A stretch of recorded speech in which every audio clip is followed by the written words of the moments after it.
প্রথম কথা হলো আমরা পশ্চিমবঙ্গের প্রায় ৩ কোটি জনসংখ্যা মুসলমান, ভোট দিই আপনার 40% মুসলমান, জনসংখ্যার নিরিখে 31% মুসলমান, 38,300 মতন গ্রাম, 35,000 গ্রামে মসজিদ, 1 লক্ষের মতন মসজিদের সংখ্যা, হাজার হাজার মাদ্রাসা, খারিজি মাদ্রাসা, এমএসকে মাদ্রাসা, সিনিয়র মাদ্রাসা, সরকারের মাদ্রাসা, তারপরে তবলিগ, ফুরফুরা, দেওবন্দি, বেরেলি, হানফি, শাফি, মালিকি, হাম্বলি, কাদরিয়া, চিশতিয়া, নকশবন্দিয়া, মুজাদ্দিদিয়া, মুতাজিলা, খাওয়ারিজ, নজ্জারিয়া, জবারিয়া, মুশাব্বিয়া, নাজিয়া, জামাত ইসলাম, আহলে হাদিস, আজানগাছি, পিয়ারডাঙ্গা।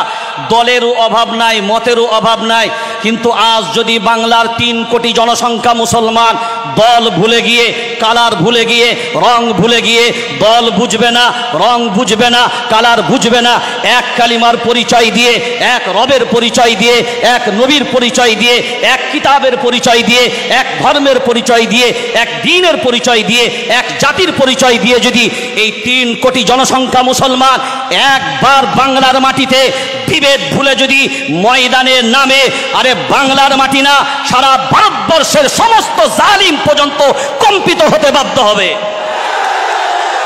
আমরা যদি মনে করি ঐক্যবদ্ধভাবে লড়াই করব, সবাই মাথায় রাখবেন একটা জিনিস, এটা প্রত্যেকটা মানুষের জানা দরকার। এই যে আন্দোলনটা, এই আন্দোলনটা কি?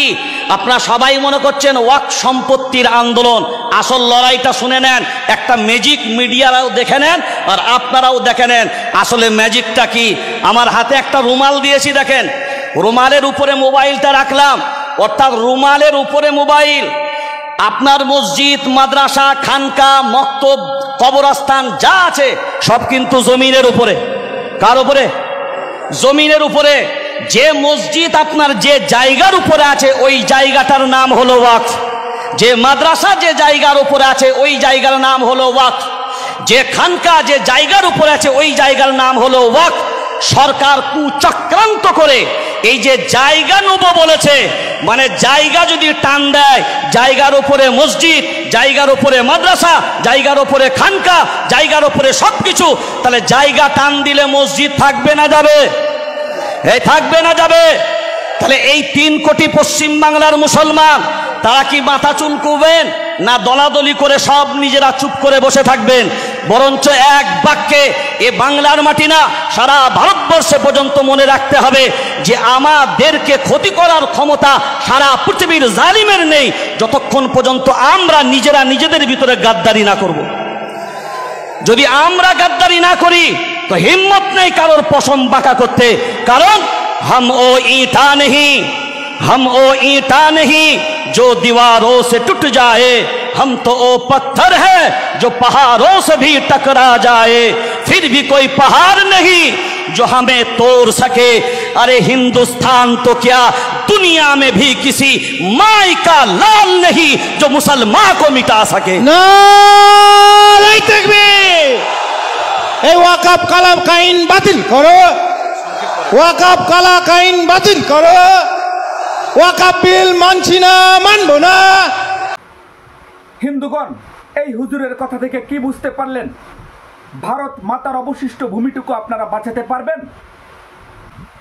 ভারত ভূমি বাঁচাতে পারলেও অবশিষ্ট বঙ্গভূমিটুকু যে আপনারা বাঁচাতে পারবেন না, পশ্চিমবঙ্গ যে আপনারা বাঁচাতে পারবেন না, তার লক্ষণ দেখা যাচ্ছে।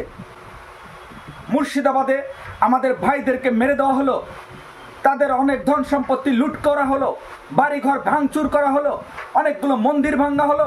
আপনাদের কোনো মান সম্মানে লাগছে না, আপনাদের কোনো হেলদোল নেই। আপনারা কোথায় যাবেন? আপনারা কোথায় পালাবেন?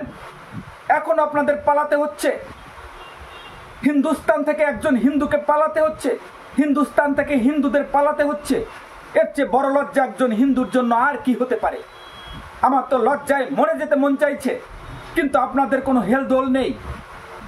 অবশিষ্ট বঙ্গভূমিটুকু বাঁচাতে চাইলে আপনারা স্বার্থের বিভেদ ভুলে, রাজনৈতিক বিভেদ ভুলে হিন্দুর স্বার্থে একত্রিত হন। সেখানে কোনো রাজনীতি থাকবে না, হিন্দুর স্বার্থে আমরা সব এক হই। আসুন হিন্দু সংগঠনে যুক্ত হয়ে হিন্দুরা সংগঠিত হই। তারা প্রতিনিয়ত অস্ত্রে ধার দিচ্ছে, তারা গো হত্যাকারী, তারা যে কোনো সময় আপনাদেরকে হত্যা করে দিতে পারে। তারা ওভাবেই আমাদের ভারত মাতাকে দখল করার স্বপ্ন দেখছে প্রতিনিয়ত।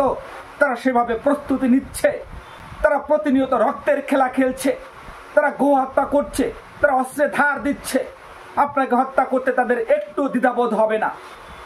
তাই হিন্দুর স্বার্থে সবাই এখন আপনারা প্রস্তুতি নিন। তাদের আক্রমণ প্রতিহত করার জন্য আপনারা সংগঠিত হয়ে প্রস্তুতি নিন। জাগো হিন্দু জাগো।